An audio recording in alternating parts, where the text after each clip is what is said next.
A time to eat. What are you hungry for? Sit down and get ready to consume an abundance of fantasy football knowledge from Ross Tucker and Joe Dolan. Feed me now. I'm starving. On the Fantasy Feast Eatin' Podcast. Yeah, let's eat, baby. It is the Fantasy Feast Eatin' Podcast presented by DraftKings, America's #1 fantasy app and #1 sportsbook app. I'm Ross Tucker, former NFL offensive lineman, 5 teams, 7 years. Those of you that check us out on YouTube, youtube.com/Ross Tucker NFL can see the game balls and the helmets that show you all the teams I played for, except for the Browns. Didn't even try to get my helmet there. I was frustrated. I probably should have gotten it, but I was very annoyed that I was getting cut and did not ask for my helmet at that point. Didn't play a regular season game for him, so I guess I didn't technically play for them. Anyway, the draft is in the rearview mirror. So what does that mean? That means, number one, the content on the Ross Tucker Football Podcast has been awesome. Monday, Greg Cosell breaking down days 2 and 3 after he broke down day 1 on Friday. Andrew Brandt today going all over the Aaron Rodgers situation. Literally nobody better, as well as some of the fifth-year option stuff. And then yesterday, Steve Fezzik on the Even Money podcast, we went over our bets, and boy, oh boy, did we do well on the 2021 NFL draft. Now, what we need to do, we actually know where these guys are. We got to rank them. We got to talk about them, whether it's for best ball, whether it's for dynasty, whether you just need to know for redraft. We know where these guys are now. What does it mean for them moving forward, especially the guys that we didn't know where they would land? That is why I've got the fantasy gangster at FG_Dolan. He's got the straight brim hat on always to prove it. He's got the Twitter handle. You don't get at FG_Dolan unless you are the fantasy gangster, owner of all he oversees at fantasypoints.com, where you can and should use the code 21FEAST to sign up for this year. I've already gotten some emails from those of you that have. That is awesome.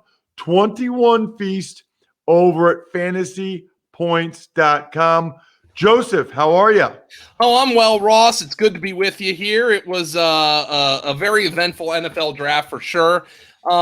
Not as deep a rookie class, I think, in terms of immediate fantasy impact that we've had in years past, but certainly some guys who are going to be really intriguing from a 2021 perspective. And, we can talk a little dynasty as well, but I think a lot of our focus here is going to be on the 2021 season and the upcoming NFL season. Okay, so I think you're right. So today we're going to do quarterbacks and tight ends. And it's interesting, Joe, because we already had a pretty good idea about Trevor Lawrence and Zach Wilson. And we already kind of talked about that. Mm-hmm. But, in the lead up and Ben Standig's mock draft and whatever, we didn't talk at all, though, about Trey Lance in San Francisco. Yeah. So number 3 overall pick, goes to a pretty good offensive team.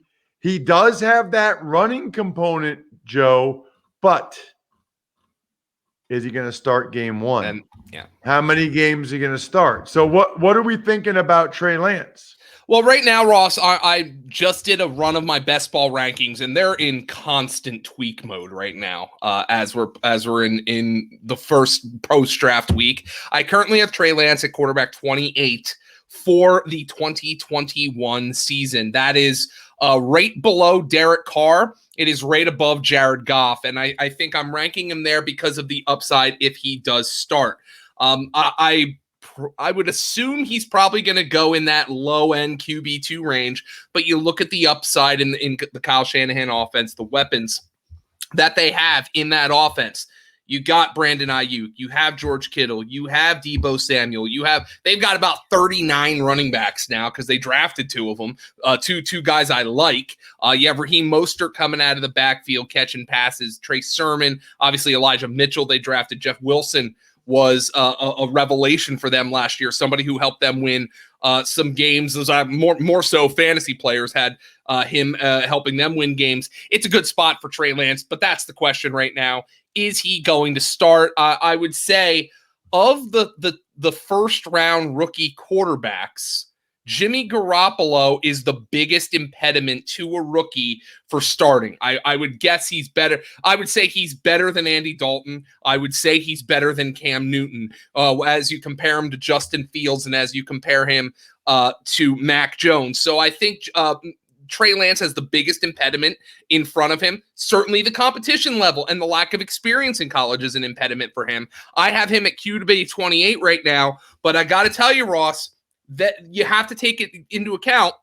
If Kyle Shanahan were to come out tomorrow and say, we're trading Jimmy Garoppolo, Trey Lance is our starting quarterback, then he's a top 20 quarterback for the season. And that the way I'm looking at it right now in May is plan for him to play at some point, but not the whole season. So really interesting, Joe. The one sort of insight, I guess, I will add there, the one piece of information is, not only do I think Garoppolo is probably better than Cam and Dalton, but the Niners are closer to winning a championship than are the Bears and the Patriots. And they might think with a healthy Jimmy G, they can get back to the Super Bowl. Plus, unlike Fields and Mac Jones, Trey Lance is a lot less experienced, right? I mean, 1 year at the FCS level. So those are the two things I guess I keep coming back to. I guess the flip side is they didn't trade all the way up there to not play him. No. And they didn't trade like the Bears traded up, but it was down at 11. The Patriots are really interesting. We'll get to that momentarily because they got Mac Jones, but how much did they love him that they didn't feel the need to move up and get him, right? Right. It's almost like the Patriots would have been fine if Washington moved up to 14 and took Mac Jones. So I think that is interesting to note as well. So good point on Trey Lance. What about Justin Fields, Joe? Because this is interesting to me. And yes, I'm not the first person to say it, but part of it reminds me of when the Chiefs went up and got Patrick Mahomes. Matt Nagy was there when they did that. And there's some similarity. What was it, both 11? Maybe he was 12. I don't know. But the point is I just don't believe Dalton's going to be the quarterback very long. They're making some weird moves, Joe. You cut Charles Leno, your left tackle.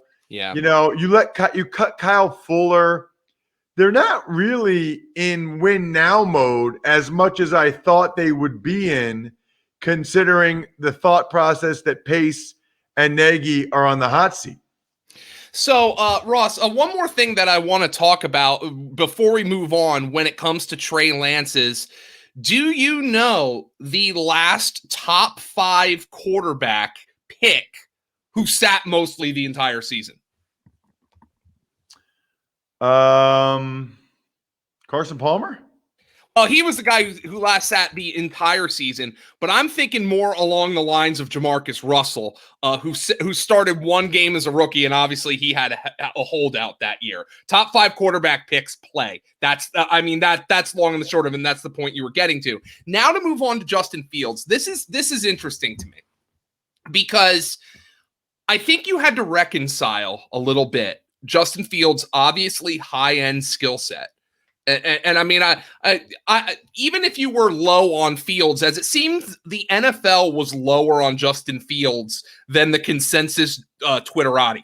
So and I don't know, the NFL can be wrong. Don't get me wrong, but that still piques your interest a little bit when the NFL is lower on a guy than basically everybody you talk to on Twitter or you see on the television set or things like that, or you listen to a podcast, for instance. So that was a little bit interesting when it comes to me. I thought it was interesting that 2, I would say, quarterback needy teams, maybe the Panthers don't agree. They have Sam Darnold, but I thought it was interesting that the Panthers and the Broncos especially were sitting there with an opportunity to draft him and didn't do it. That they could be, that they are getting criticized for that.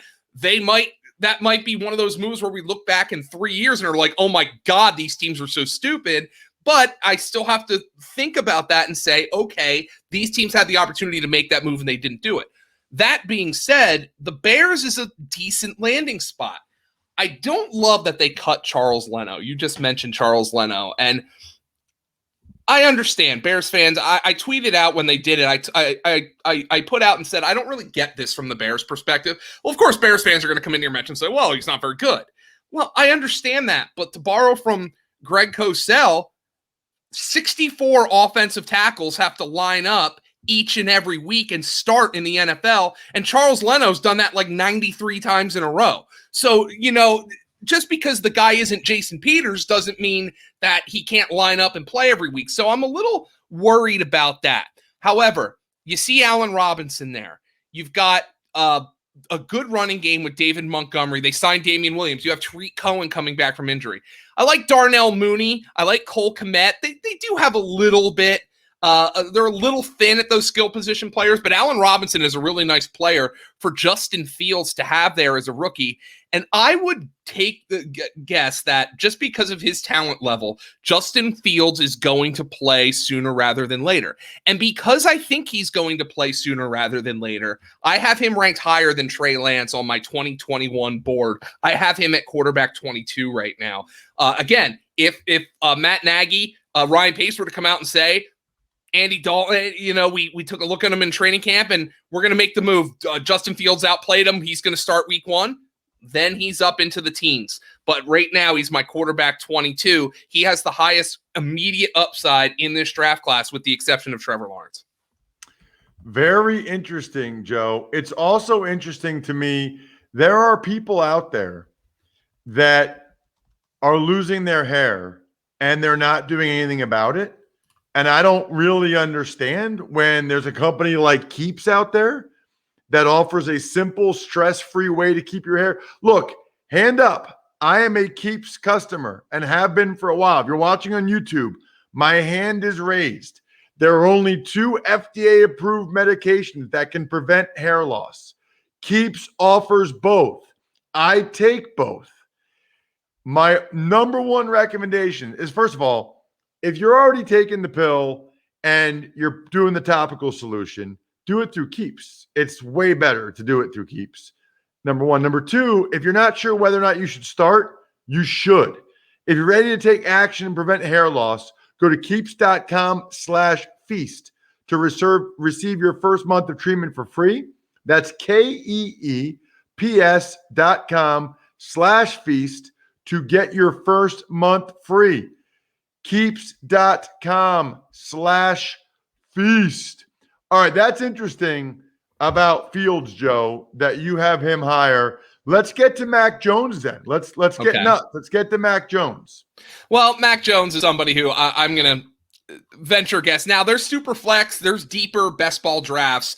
He's probably going to go undrafted, I would think, in your average draft. I have him at quarterback 34 right now, and there could be some movement there. He's in the Teddy Bridgewater, Tyrod Taylor. Probably have to bump up Sam Darnold a little bit from where I have him because he doesn't look challenged right now. But I have him at quarterback 34 right now. I have Cam Newton at quarterback 35. I expect Mac Jones is going to make more starts than Cam Newton this year.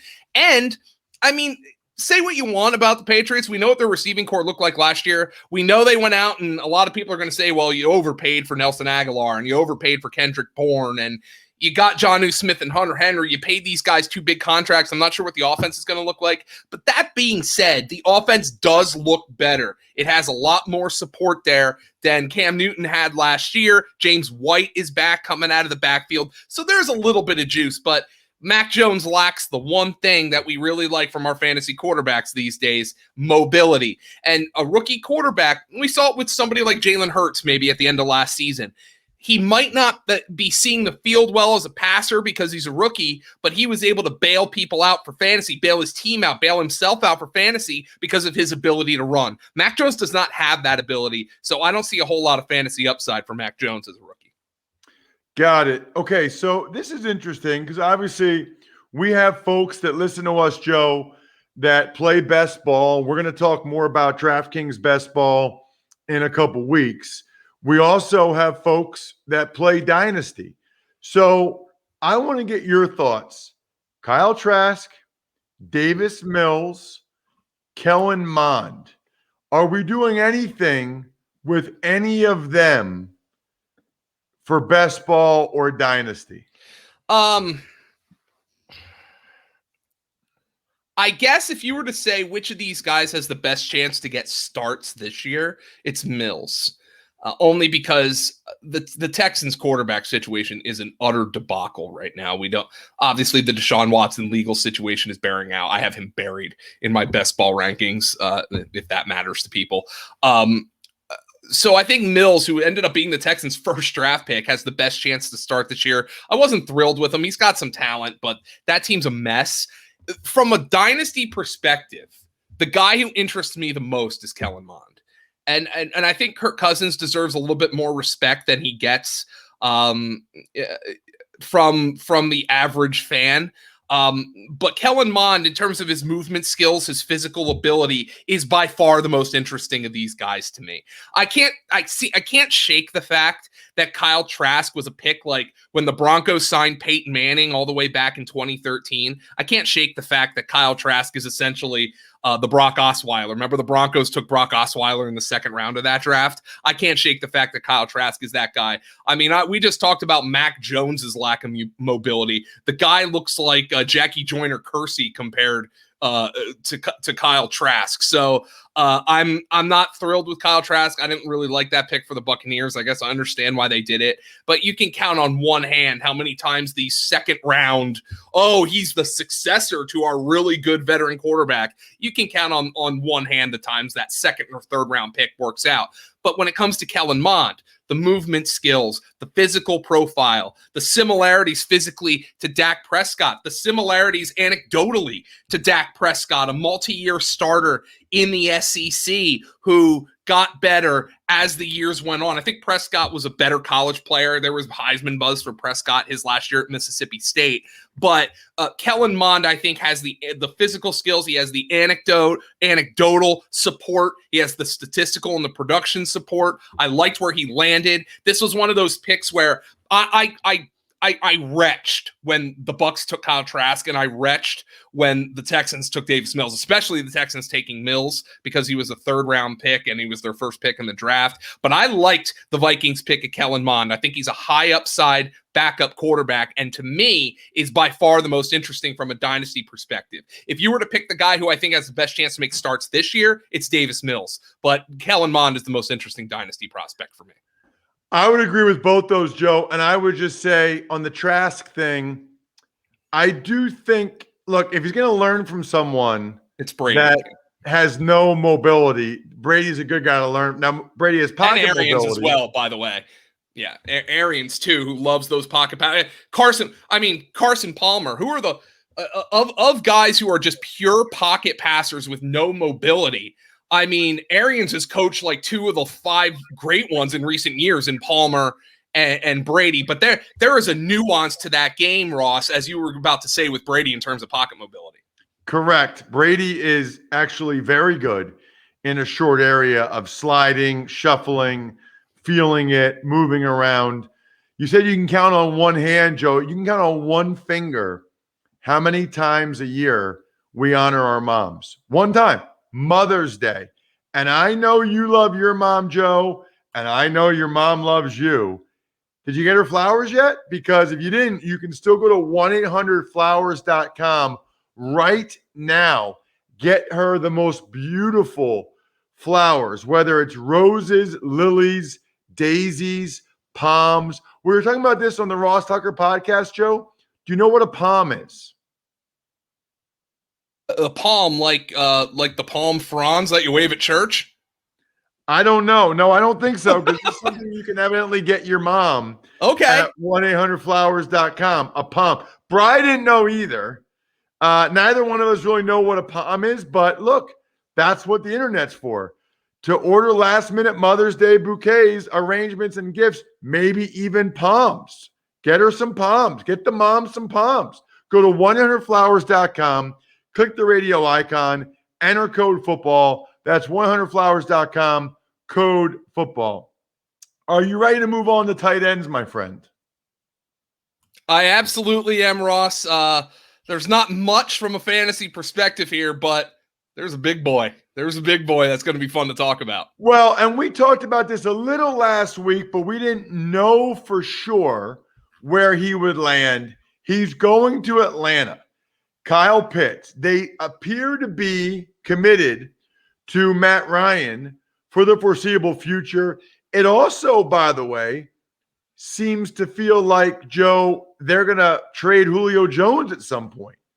You know, there's enough smoke out there that I think it happens. All of that, in my mind, means a lot of targets for your boy Kyle Pitts. There's almost like, no matter how high you say you have him ranked, it won't shock me. Okay. I currently have Kyle Pitts, and this is subject to change. I have him at 79 overall, tight end 7. That is very much subject to change because my tight end 6 is Dallas Goedert, and I have Dallas Goedert as my tight end 6 on the presupposition that Zach Ertz is going to be either cut or traded. So if Zach Ertz for some reason doesn't get out of Philly, Kyle Pitts becomes my tight end 6. The 6 that I have in front of him right now are I have Kelsey, Waller, Kittle, Andrews, Hawkinson, and Goddard. Those are the 6 that I have in front of him. Hawkinson almost certainly because, he's the number 1 receiver in Detroit right now. Goddard I like in Philly. I think I hear the coaching staff loves him, but Ertz is still there. Kyle Pitts is my tight end 7. And while that might not sound like high enough for an all-time great rookie prospect, just keep in mind that rookie tight ends above all is the position where the rookies just tend to not produce. We saw it with Hawkinson. A couple of years ago, he had a monster first game and didn't do anything the rest of the year. So you have these rookie tight ends that struggle to come in and produce right away. Kyle Pitts, the fact that I'm ranking him as a top 7 tight end before he even takes an NFL snap just tells you what I feel about this guy. But I reserve the right to change that in the event that for some reason Dallas Goedert has extra competition from Zach Ertz that I don't anticipate. The Ertz thing is fascinating because it seems like the Eagles want to trade him, but no one's pulled the trigger yet. But there's some teams, the Jets, the Colts. There's some teams that could really use a guy like Zach Ertz, Joe. Oh, for sure. Buffalo, I had heard might have been interested. Maybe Carolina was a team, but now Carolina drafted a tight end in the 3rd round who's particularly interesting. But there are veteran teams who could use Zach Ertz, and you would expect at this stage Zach Ertz, who's put together a borderline Canton resume at this point, would want to go to a contender. He doesn't want to go to a team that's on either the downslide or a severe upslope towards contention. So, all right, that's Kyle Pitts. I do want to ask you, though, about a guy that you know a lot about as a Penn State grad, and I do as well, watching every snap of football Penn State plays, and that's Pat, don't call me Freiermuth, Freiermuth. Yeah. The tight end from Penn State. It still bothers me. I was on Pittsburgh radio this morning, Joe, Franco, that's the only time Freiermuth will ever be drafted. And they butcher his name. And then, by the way, he's a Penn State alum. Has he never heard the announcers say Freiermuth? What are we doing, Joe? What are we doing? Franco's focus at Penn State is on some things that, anyway, this is not the Ross and Joe talk about Franco Harris podcast, but I'm sure we can talk about Franco Harris for a while. People are comparing him to Heath Miller. Yes, that's a great Cosell comparison. I think that's actually fair as a receiver. He's not Heath Miller as a blocker. And maybe that is something that advances in Freiermuth's game. Ross, for this season, he's only the 2nd of rookie tight end that I have in my top 250 overall. He's my tight end 36. And only because Eric Ebron's still there and he's a very good receiver. I expect they'll play some 12 personnel, but you look at that and say, well, why would they play 12 personnel when they're so deep at wide receiver? I have Freiermuth right now as a pure backup to start the season. And you can't really get excited about that guy for fantasy. However, Eric Ebron's an impending free agent, so Pat Freiermuth is actually my tight end 16 in Dynasty. I think he's a good player. I don't know if he's ever going to be a game changer for fantasy. You talk about Heath Miller. The guy's revered in Pittsburgh, but he was a good fantasy tight end, but he was never a game changer. I kind of feel like that's where Freiermuth is going to fall in his career. Could play 10 years in the league, might never catch more than 60 passes, but probably somebody who goes out there each and every Sunday and earns respect of his fan base. Tight end 16 for me for Dynasty. Good prospect, not an exceptional one in the way Kyle Pitts is. All right, so as we're talking about jobs and the Steelers basically giving Freiermuth the number 2 tight end job, I want to make sure everyone knows about LinkedIn jobs. By the way, literally while we're doing the show, I got a LinkedIn message from a guy. I need to get it linked out for certain people. I need LinkedIn for their jobs. Dude, think about this, okay? Fortunately, right now, I don't need a job. However, I do from time to time need to hire people. Everyone you know is on LinkedIn. 740 million professionals are on LinkedIn. So why not post your job at the place where literally everybody is? LinkedIn Jobs can help you hire the right person for whatever role you got. And I know it's hard to get people right now. Your first job post is free, which is nice. You get to explore it, give it a try. Just visit linkedin.com/feast. Again, that's linkedin.com/feast to post your first job for free. Terms and conditions apply. My only question, Joe, about Freiermuth, okay, is, everybody and their brother wanted the Steelers to draft an offensive lineman there. Yes. And instead they took Freiermuth. Mm-hmm. So we talk a lot about draft capital and what it means for a team's commitment and or plan for a guy. Your guy, Scott Barrett, goes back and watches every press conference to get a feel for what they think. The Steelers could have taken an O-lineman there. They took Freiermuth. So I don't know if that's more to do with how they feel about him or Ebron or whatever, but it was clearly important to them, Joe. Yeah, and what I think it was probably them sticking to their board for better or worse. I had Steeler fans. I have again, as a Penn State guy, I'm very close friends with a lot of Pittsburgh fans, even though I'm a southeastern Pennsylvania guy.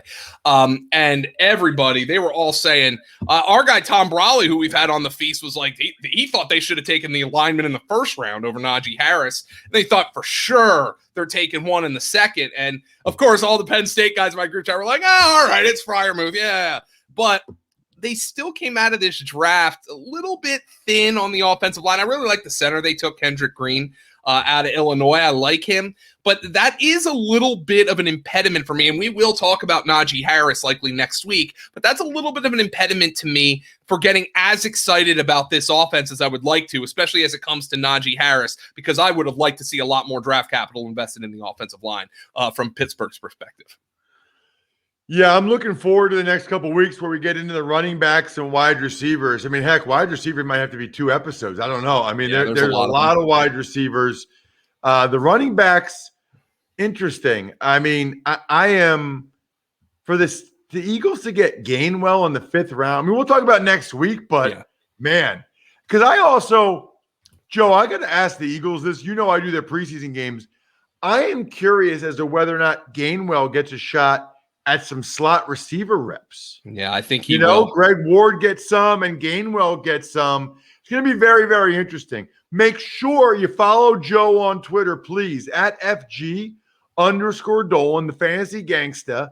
Then, if you haven't already, fantasypoints.com. Use the code 21FEAST.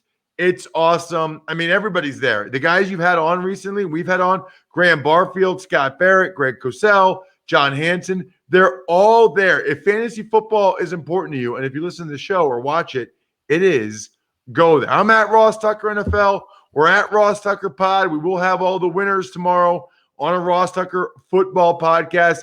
Next week, RBs, and we might have to do a doubleheader of wide receivers. Other than that, I'm stuffed. We're finished. Thanks for listening to the Fantasy Feast podcast. Make sure to also subscribe to the Ross Tucker Football Podcast, Even Money, Business of Sports, and the College Draft. All available at Apple Podcasts, rosstucker.com, or wherever podcasts can be found.